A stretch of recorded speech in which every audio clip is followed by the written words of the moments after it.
ole government complex BYD official channel atangin suilaw chibay yanin book le ila mana kan pathian lali suaka Jerusalem choi moin omani kha Isua kove la len laya choi moin na reng dong ngai lo kha atan ni khaturu wa talo thinga lallani zia pholang tura hunlen te nai ve kha ke ni ring tu te tan chuan kong min lo sial ring alo ni kong dung zo in hosana lalpa ning local chu fakin namro se tin tum kau choin kan awrwal dual thin ni kha April ninga sang ni som ni pathian ni lalli suaro pui taka Jerusalem aluna ni champha kan lo thleng le don ta kan shia tangin khovelram fan chuakin shipui aleng meka keini mizoram ngai po biakin khar chu soilo lai tual kan leng thangam lo ni hi engtin nge ni don le lalpa kan pathian tho chuan khovel le achung om song song hilalpa ta ani alo timau maya chuti ani si chuan he shipui leng mek po hi lalpa ta tho khania ashri kan boi pui mup lai hian anei tu lalpai sualama tan dei hi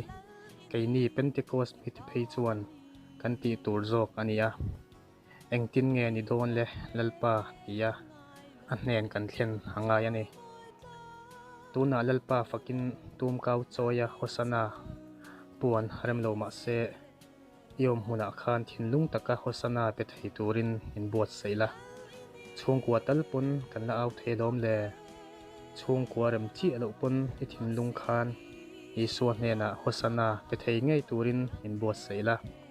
he hun lo hi i mangliam mai mi lo teng u ole nikum lama government complex Mizoram UPC ten tum kau choya lalli suwa an choi moina video toy te hian hun in khar don teng amalama kalbile ahun lamaran zultu ta chuan Hosana lalpa minga lo kalchu fakin omro se ram lo kentur tanpa davidaram chu choi moin omro se sungnung berakyan Hosana